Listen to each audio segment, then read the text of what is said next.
What's up everybody, Media Messiah here with the late developers, and I'm back with another video to talk about Guardians of the Galaxy 3, and I'm super excited to talk about this one. This is easily the best Marvel product that has come out in a very long time. It's up there with Infinity War and Endgame, some of the best Marvel content we've gotten.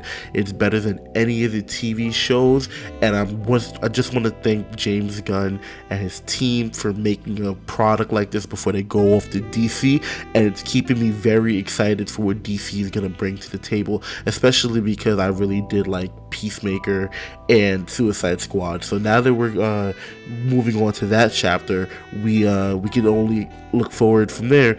But let's talk about Marvel stuff before we get into that, right? So some people are saying this movie isn't even a Marvel movie, which I agree to a certain extent, but I feel like as an avid Marvel movie watcher, I'd really hate to start looking at Marvel movies from a pessimistic standpoint, like, oh, it's all downhill from here, right?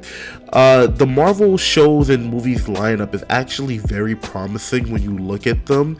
I'm not going to go into too much detail, but Secret Invasions particularly is like looking really good. I can't wait to see how Sam Jackson really does his role in that, and I can't wait to see how all of this ties into Secret Wars, which is coming out in like 2024, 2025, I don't even know at this point. But more about that later. Let's actually focus on the Guardians 3 in this, right? So the movie was amazing from start to finish.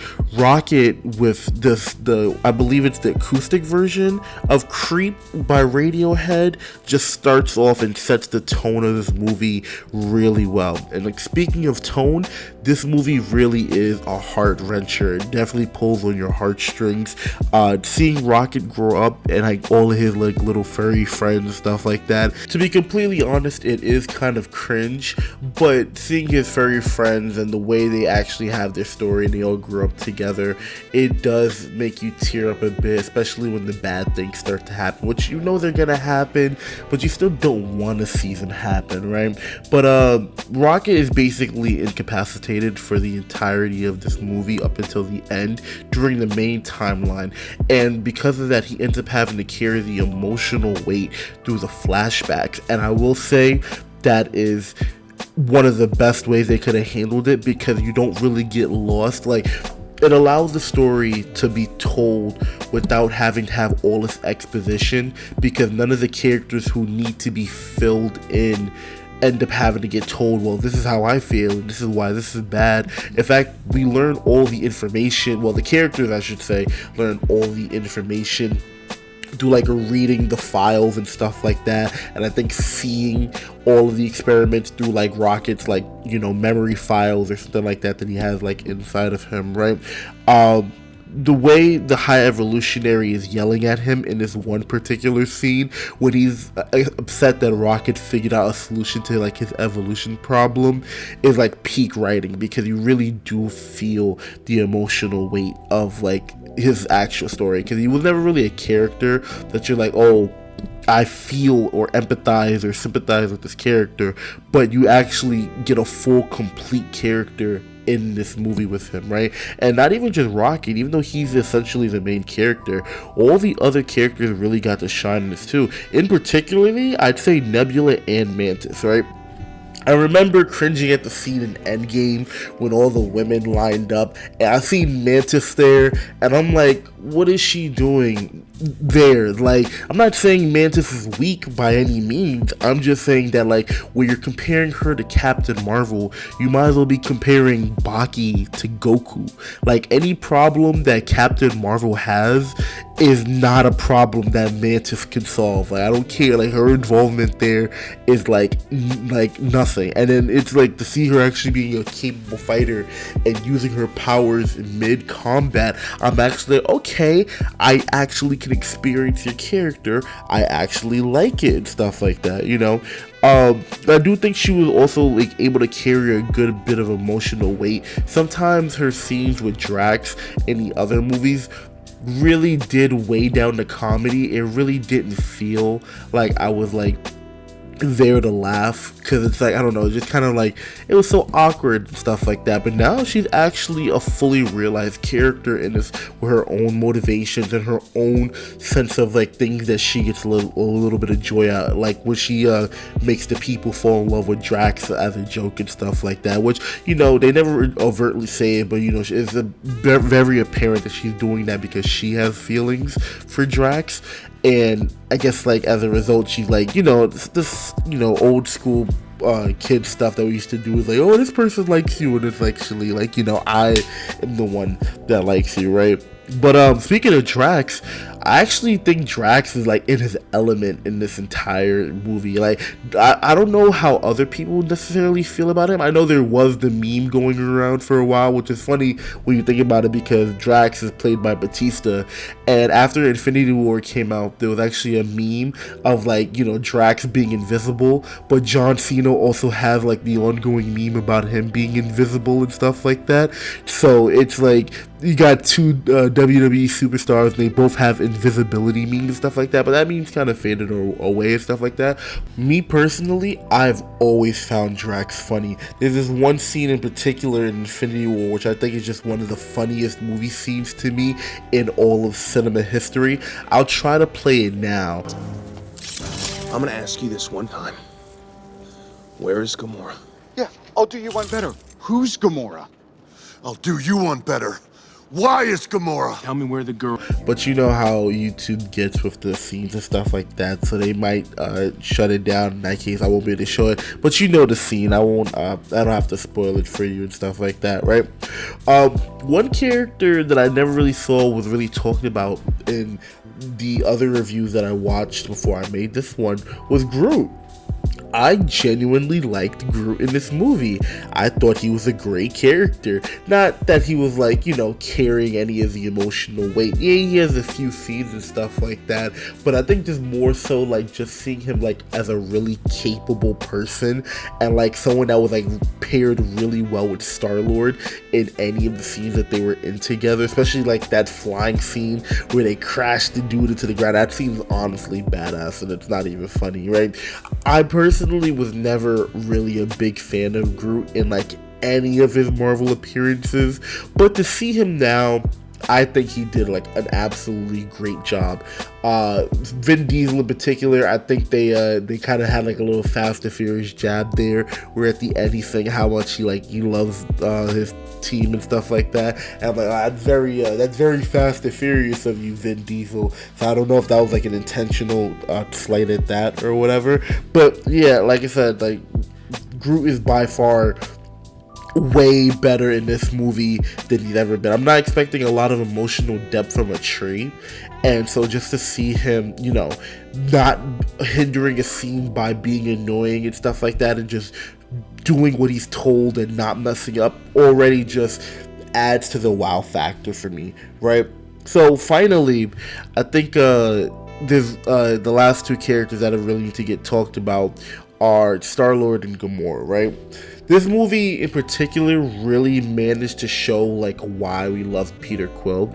So I don't know if you guys remember, but like back when Guardians first came out, you know, it was really well received. You know, I honestly didn't even know it was a Marvel movie when I first watched it, because I wasn't still that, I didn't really get too into Marvel until like right before Infinity War came out, and that's when I like binged all the movies. Like I grew up watching Iron Man and Avengers and Captain America, but I never was like into Marvel until like Infinity War came out. That's when I like really took, you know, stance and everything, and like started, you know, paying attention to it. So I never really caught Guardians of the Galaxy back when it like first came out, but then I watched it and I really was into it, that as well as Guardians of the Galaxy Volume 2, and I think for the most part, a lot of people were feeling the same way. And then the tragedy happened of like this whole controversy with Chris Pratt, which I'm not gonna get into, and then his big fuck up in Infinity War, where that just kind of gave a lot of people like negative impressions of how Peter Quill is. And so we kind of have like this whole like I'm not really a big StarLord fan and stuff like that, you know, and then it kind of came out of nowhere, it kind of faded and stuff like that. This movie solidifies why he's always been a likable character, why he's an interesting character and stuff like that. He doesn't really carry too much of the emotional weight, especially his relationship with Gamora.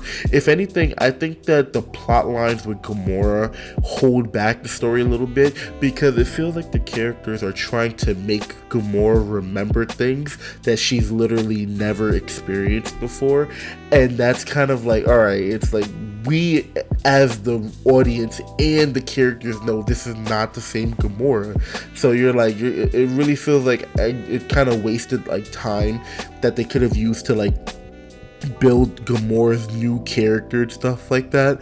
And I guess that's just, you know, something that like we're gonna have to like live with now that it's over with, because it's not bad. I just feel like you could have did more there. But keep in mind, this really isn't James Gunn's fault. This is not a slight at the movie. That's why you really can't be mad.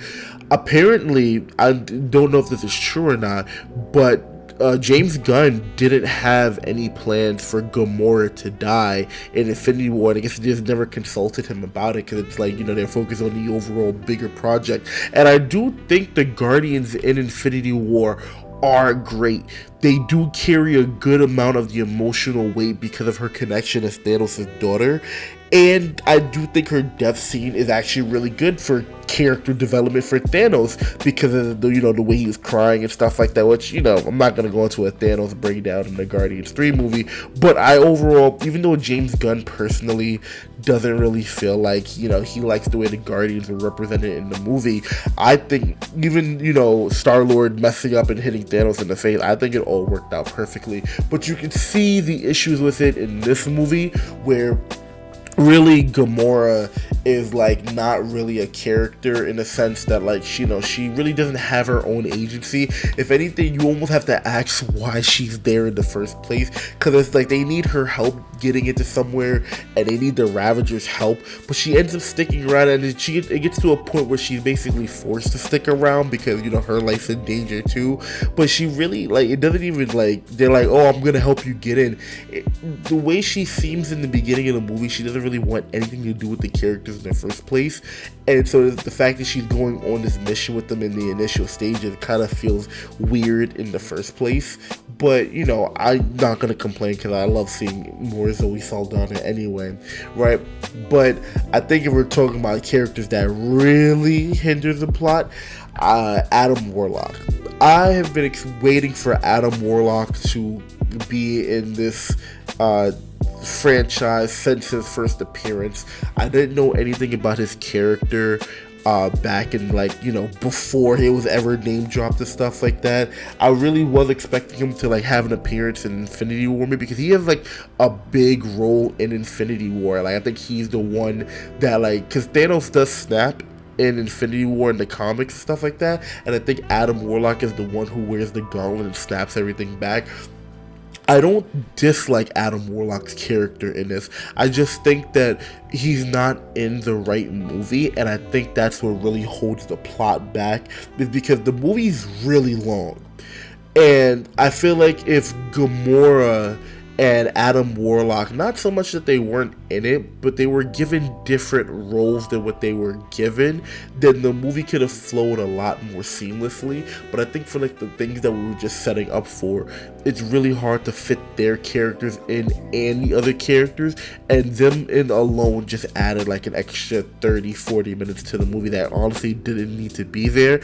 I really want to see where they take Adam Warlock's character from now, but from where it seems like he has a lot of growing to do, and so he's probably like gonna be like a relevant character back in like phase 7 or something like that. I can't see him having relevance in Secret Wars and stuff like that, because he's more of a space guy and whatnot. And so, like I said, it's really not a James Gunn thing, but for overall, I do think that what James Gunn had to work with, he pulled it off spectacularly. Is the movie perfect? No.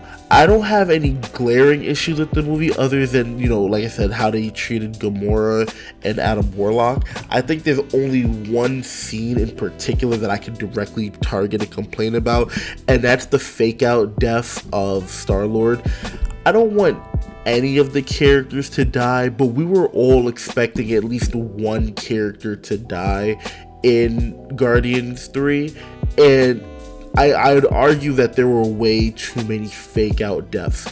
The three characters that people thought were gonna die were gonna be Drax, Rocket, or StarLord, right? And I think Drax gets like not so much that they're fake out deaths, because we don't really know how tough Drax is as a person, but we know he can take a lot. But there are times in the movie where he gets shot and you're like, yo, that looks like a fatal blow, like he's really like in for it now, and he just kind of like, the next scene he's just kind of like okay or whatever and whatnot, and then the entire time Rocket's literally dying. In fact, he kind of really does die in the scene, and then he kind of gets pushed back in to life or whatever. But I think overtly that scene with StarLord at the end, where he literally, his face swells up and he freezes and stuff like that, I'm like, he just recovered from that? Like, no, like he could have like lost an eye or something like that, because it's like your blood vessels are bursting and freezing and boiling from, you know, you being in space and stuff like that. Like, you know, and it's sad that it kind of feels like that's the only reason why Adam Warlock's character was in the movie, to save him. We know that that's not the case, but like, with the lack of like him actually being a character, it ends up feeling that way, because you're like, well, I guess the entire reason he was there just to save StarLord. But that's like my only real issue with the movie. But like I said, overall, no glaring issues. If you want a personal rating score, I personally give it a 9 out of 10 because it's enjoyable. I think the best compliment I could give any movie is I want to watch it again. I genuinely do want to watch it again. Like, there's certain movies I'm just never gonna watch again. Like, I have no reason to watch Thor 4 again. I'm not even gonna watch it leisurely. Like, maybe it's not as bad as I thought it was. Like, no. In fact, I even think I might make a video of like what I would have done differently with Thor and whatnot. And there's even scenes that can like prove it to me and stuff like that like they cut out directly, which I think I might make a video about, but that's neither here nor there. I've been already rambling long enough about this video. But lastly, I do want to talk quickly about, you know, this movie's placement and like the future of Marvel, right, as like the MCU as a whole, right? So whatever other movies and stuff like that outside of like Spider-Man and other stuff, you know, like Loki or whatever, most people really weren't impressed with Phase 4. And don't get me wrong, Phase 3 and 4 really did have their issues towards the end because of COVID and production really halting that. And that's kind of why I don't want to look at like the future of these movies so pessimistically, because I feel like Marvel has been listening to people a lot. They have been cranking out a lot of stuff, and there are certain things that I just don't think anyone wants. Like, no one wants that Echo TV show, and I know what they're gonna do. They're gonna have some really popular character appear in it just to get people to watch it, and I just don't think that's just what's gonna work and stuff like that. But, you know, I do think that if we, you know, we've been very vocal about what we like and what we don't like, and there's nothing holding back production for Marvel stuff now, I do think that the future of Marvel movies can be really good. Don't get me wrong, I get the idea and the sentiment about why Guardians is so different, because it's really a team production. You have James Gunn and his brother. You have all these characters who genuinely connect with the director and they love him and stuff like that, to the point where the actors are like, we're not making a movie without James Gunn, and they got him back. So I don't know the relationship between other directors and how they feel with other characters and stuff like that, because like outside of James Gunn, the only real noticeable mentionable directors is the Russo brothers. Sam Raimi I wouldn't even count. because he was a good director for Multiverse of Madness, but because of like the reason why it was so plot relevant, you really couldn't get a full Sam Raimi movie. So like as far as it's concerned right now, the Russo brothers and James Gunn are like the undisputed kings of Marvel directing movies and stuff like that, I guess, right? But going forward, I really don't see any of the movies being bogged down by like, you know, having Kang involved with them like Ant-Man did. And you know, we already talked about Ant-Man and stuff like that, but that movie faced so many rewrites and whatnot. I don't think that these Marvel movies coming up will face those issues. I mean, there's always issues, like there's a writer's strike going on right now and stuff like that, but we'll see. I do think that looking forward to Marvel movies, it shouldn't be a bad thing. I will be a heavy advocate of this. I shouldn't even make a video about it. I don't think there's any such thing as movie fatigue or Marvel fatigue or comic fatigue. There's always going to be something that replaces stuff or whatever, and I do think that like there is too many products out right now, but a good movie is a good movie at the end of the day. So it's not the fact that like we're tired of Marvel, it's the fact that they've been making mediocre products and we have to have dealt with that and live with that, and you know, all this back and forth about people arguing about, oh, if you don't like it then you're racist or you're a bigot or you're sexist or whatever. And it's just overall people are so tired of like the debates and the analyzation. That's kind of why I stopped following certain channels that used to like break down every single detail of the Marvel stuff, because at this point it's like, yo bro, I just want to watch cool comic book things, bro. And I think that's like why we need like more city level things. And yeah, there's nothing wrong with references and callbacks, but half of these theorizers for Marvel and stuff like that, they don't even get any of the stuff right anyway. And I think it's like when you overindulge yourself, that's when it becomes too much. But yeah, that's really just what I wanted to talk about, you know. Thank you guys for watching. I just finished my finals. I was planning on getting this video out a lot sooner, but just finals week took so much out of me. I had to move back from my dorm back home and stuff like that, so that's why my setup is like a lot better than what it is, because dorming, my setup, it wasn't like, you know, I didn't have everything at my disposal, so expect a lot more videos and stuff like that. I know you guys are still going through finals, so even though my channel is small, I'm hoping at least one person got through this entire video and it's helping while you study, or maybe it's at least entertaining to you while you procrastinate. You know, I'll try to make more content in the future. I really would love any feedback because I am a growing channel. I don't expect to be perfect overnight. I'm pretty sure there's a car in my background going off because I live near the highway and stuff like that. So yeah, make sure you like, comment, or subscribe for more, because I really do want to see how far I can take this channel. And I'm not sure if Marvel discussions are the way to go, but you know, I just want to talk about things that I like, and I hope that you guys, you know, want to talk about things that you like too. So you know, thanks for watching. This is the Late Developers. We'll see you later.